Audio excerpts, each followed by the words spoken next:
जिंदगी की हर कहानी बेअसर हो जाएगी। हम ना होंगे तो ये दुनिया दरबदर हो जाएगी। अफवाह थी कि मेरी तबीयत खराब है, लोगों ने पूछ पूछ के बीमार कर दिया। साहब 2 गज सही, 2 गज सही, 2 गज सही, मगर ये मेरी मिल्कियत तो है। हाँ, प्रॉपर्टी लोगों ने पूछ पूछ के बीमार कर दिया।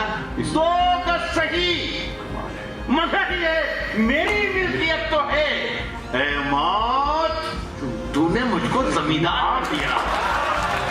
मैं जब मर जाऊं तो मेरी अलग पहचान लिख देना, लहू से मेरी पेशानी पे हिंदुस्तान लिख देना।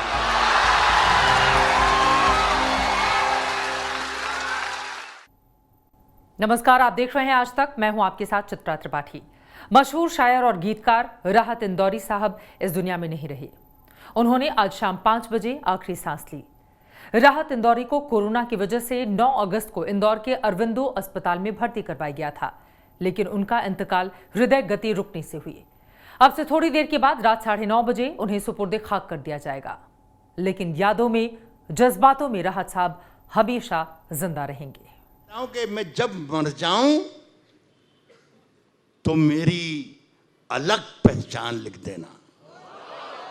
अलग हूं मैं, जब मर जाऊं तो मेरी अलग पहचान लिख देना, लहू से मेरी पेशानी पे हिंदुस्तान लिख देना। हर दिल अजीज हिंदुस्तान के अजीमो शान शायर राहत इंदौरी साहब अब हमारे बीच नहीं रहे। इंदौर के अरविंदो अस्पताल में आज उन्होंने अपनी आखिरी सांस ली। रात की ही तो बात है जब उन्हें इस अस्पताल में भर्ती कराया गया था। उन्हें कोरोना का शक था, जांच हुई, पुष्टि भी कि कोरोना है, लेकिन 70 साल के उस जवान ने बेझिझक, बेफिक्री लेकिन बाअदबी के साथ इस खबर को लोगों से साझा किया। हम ना होंगे तो ये दुनिया दरबदर हो जाएगी। कोविड के शुरुआती लक्षण दिखाई देने पर कल मेरा कोरोना टेस्ट किया गया, जिसकी रिपोर्ट पॉजिटिव आई है। औरबिंदो हॉस्पिटल में एडमिट हूँ। दुआ कीजिए जल्द से जल्द इस बीमारी को हरा दूं। एक और इल्तिजा है, मुझे या घर के लोगों को फोन ना करें। मेरी खैरियत ट्विटर और फेसबुक पर आपको मिलती रहेगी। दिल के बाजार में बैठे हैं खसारा करके। खैरियत बताने वाले थे राहत इंदौरी साहब, लेकिन ठीक से कैफियत तक नहीं बता सके और दिल का दौरा पड़ने से इस दुनिया से रुखसत हो गए। हाँ, अपने जिंदा रहने तक उन्होंने अपनी शायरी से हिंदुस्तान की कैफियत जरूर बयां की। जो आज साहिब मसनद है कल नहीं होंगे, किराएदार हैं, जाती मकान थोड़ी है, सभी का खून है शामिल। यहां की मिट्टी में किसी के बाप का हिंदुस्तान थोड़ी है। राहत साहब मिजाज से क्रांतिकारी थे, लेकिन अल्फाज से अल्हड़।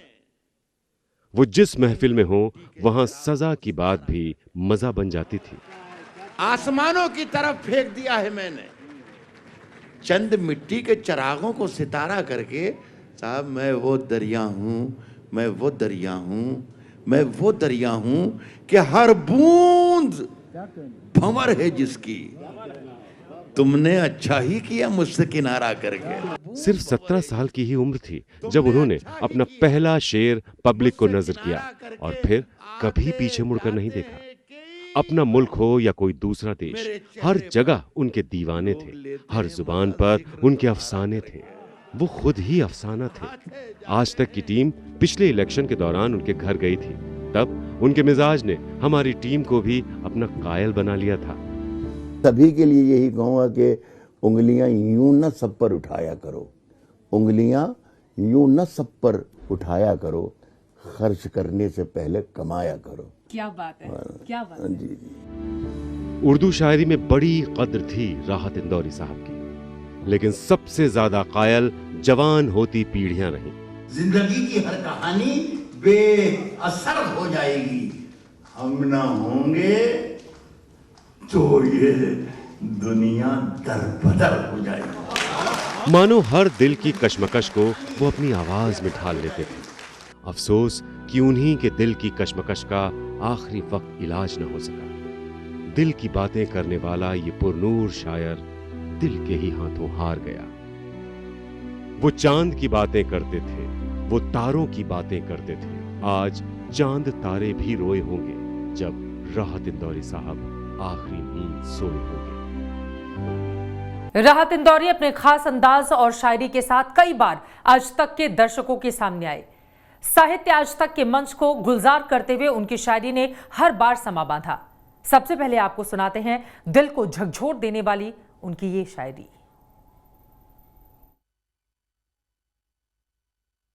मैं जब मर जाऊं, देखिए आवाज आ रही ना, इसलिए कि मैंने माइक ऊपर कर लिया। जब मैं बात कर रहा था थोड़ा इधर था कि इसलिए मैं चाहता था कि ये बात जो है गैर जरूरी है, ज्यादातर लोग ना भी सुने तो कोई मेरा नुकसान नहीं होगा। मैं कह रहा हूं कि मैं जब मर जाऊं तो मेरी अलग पहचान लिख देना। अलग हूं मैं, जब मर जाऊं तो मेरी अलग पहचान लिख देना। लहू से मेरी पेशानी पे हिंदुस्तान लिख देना। मैं जब मर जाऊं। बहुत शुक्रिया, बहुत शुक्रिया आपका, बहुत शुक्रिया, बहुत शुक्रिया। तो ये बहुत शुक्रिया आपका, बहुत शुक्रिया।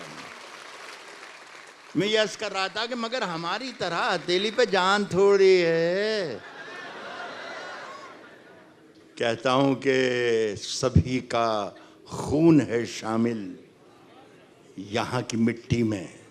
हिंदू, मुस्लिम, सिख, ईसाई, जितनी कौमें, जितनी ज़ुबानें, जितने धर्म, जितनी बरादरियाँ यहाँ बसती हैं, जिन्होंने हिंदुस्तान को आज़ाद करने में अपनी जानें दे दी, उन सब का खून यहाँ शामिल है। ये किसी मुसलमान का शेर नहीं है जो मैं सुना रहा हूँ।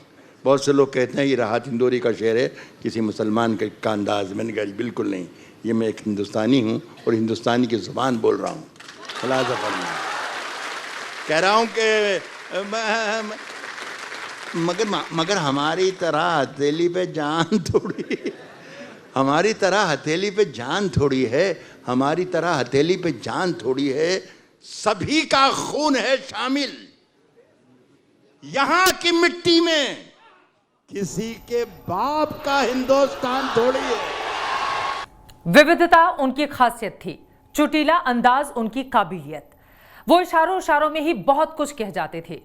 कभी वो व्यवस्था को झकझोरते तो कभी धड़कते दिल की ख्वाहिशें उनकी जुबान पर आ जाती। अगर खिलाफ हैं होने दो, जान थोड़ी है। अगर खिलाफ हैं होने दो, जान थोड़ी है। ये सब धुआं है, कोई आसमान थोड़ी है। ये सब धुआं है, कोई आसमान थोड़ी है। कोई आसमान थोड़ी है साहब। लगेगी आग तो आएंगे घर के ही जद में। लगेगी आग तो आएंगे घर के ही जद में। यहां पे सिर्फ हमारा मकान थोड़ी है साहब। यहां पे सिर्फ हमारा मकान थोड़ी है मियां। हमारे मुंह से जो निकले वही सदाकत है। हमारे मुंह से जो निकले वही सदाकत है। हमारे मुंह में तुम्हारी जुबान थोड़ी है। हमारे मुंह से जो निकले वही सदाकत है साहब। हमारे मुंह में तुम्हारी जुबान थोड़ी है। हमारे मुंह में तुम्हारी जुबान थोड़ी है। और मैं जानता हूं कि दुश्मन भी कम नहीं, लेकिन मैं जानता हूं कि दुश्मन भी कम नहीं, लेकिन हमारी तरह हथेली पे जान थोड़ी है। मैं जानता हूं कि दुश्मन भी कम नहीं, लेकिन हमारी तरह हथेली पे जान थोड़ी है, हमारी तरह हथेली पे जान थोड़ी है। और जो आज साहिब मसनद हैं, कल नहीं होंगे। चलिए अब आपको सुनाते हैं उन्होंने क्यों लिखा कि मेरे कमरे में 2 परिंदों ने इंतहा कर दी रिहाई की। हमने खुद अपनी रहनुमाई की, हमने खुद अपनी रहनुमाई की और शोहरत हुई खुदाई की। ये मतलब जितनी दादी उससे ज्यादा अच्छा था ये। हमने खुद लेकिन खैर कोई बात नहीं, खैर कोई बात नहीं। एक लाइफ लाइन खो दिया आपने, लेकिन कोई बात नहीं। हमने खुद अपनी रहनुमाई की और शोहरत हुई खुदाई की। हमने खुद अपनी रहनुमाई की और शोहरत हुई खुदाई की। मैंने दुनिया से, मुझसे दुनिया ने सैकड़ों बार बेवफाई की। मुझसे दुनिया ने मैंने दुनिया से सैकड़ों बार बेवफाई की। फिर एक शेर आ रहा है, शेर अच्छा है। मैंने आपको बता दिया कि जब मैं ये कहूँ कि शेर अच्छा है तो इसका मतलब ये कि शेर अच्छा है। मैंने दुनिया से, मुझसे दुनिया ने सैकड़ों बार बेवफाई की। आसमां चूमता है मेरे कदम, आसमां चूमता है मेरे कदम। दाद दीजिए शिकस्ता पाई की। आसमां चूमता है मेरे कदम, आसमां चूमता है मेरे कदम, आसमां चूमता है मेरे कदम। दाद दीजिए। आपकी तमाम दादों के दरमियान कोई एक हल्की सी बहुत ही आवाज़ आ जाती है और वो आवाज़ कानों में याद है कि भाई क्या कहने, सुभान अल्लाह वगैरह। खुदा की कसम असली वही होती है। दाद दीजिए शिकस्ता पाई की, आसमां चूमता है मेरे कदम। दाद दीजिए शिकस्ता पाई की। ये साबित कीजिएगा कि आप एक अदबी प्रोग्राम में बैठे हैं, एक फेस्टिवल में बैठे हैं जिसे लिटरेरी फेस्टिवल नाम दिया गया है। दाद दीजिए शिकस्ता पाई की, खुले रहते। अजीज़ इरफान साहब मेरे दोस्त बैठे हैं, एक शेर आपको सुना रहा हूँ, सुनिए कि दाद दीजिए शिकस्ता पाई की, खुले रहते हैं सारे दरवाजे, खुले रहते हैं सारे दरवाजे, खुले रहते हैं सारे दरवाजे, कोई सूरत नहीं रिहाई की। खुले रहते हैं सारे दरवाजे, खुले रहते हैं सारे दरवाजे, कोई, शुक्रिया भाई, खुले रहते हैं सारे दरवाजे, कोई सूरत नहीं रिहाई की। अब एक शेर आखिरी में पढ़कर आपसे इजाज़त चाहता हूँ। बहुत मोहब्बत सुना, आपका बहुत बहुत शुक्रिया। खुले रहते हैं सारे दरवाजे, कोई सूरत नहीं रिहाई की। ये भी 3-4 बजे रात तक आपको मज़ा देगा ये मेरा शेर। और ये अकेले में याद करने का नहीं है शेर, ये अकेले में सोचने का है कि यार क्या कहा था, क्या हो रहा होगा यार, पता नहीं, ये वगैरह वगैरह। सुन लीजिएगा शेर और मुझे रुख्सत कर दीजिएगा। शम्स तबरेज़ साहब, आप क्राइम के आदमी हैं, तो आप इस पर और गौर करके कुछ देखिएगा कि यार इसका हल निकलना चाहिए कुछ, ये बड़ी तो गड़बड़ है। सुनिएगा, कोई सूरत नहीं रिहाई की, खुले रहते हैं सारे दरवाजे, खुले रहते हैं सारे दरवाजे, कोई सूरत नहीं रिहाई की। शेर साहब ये है कि मेरे कमरे में 2 परिंदों ने, मैंने कहा कि ज़्यादा समझने का नहीं है, सोचने का है ये। वो अकेला सोचिएगा, 3-4 बजे रात तक बहुत मजा देगा ये। सुनिएगा, कि कोई सूरत नहीं रिहाई की, खुले रहते हैं सारे दरवाजे, कोई सूरत नहीं रिहाई की। मेरे कमरे में 2 परिंदों ने इंतहा कर दी बेहयाई की।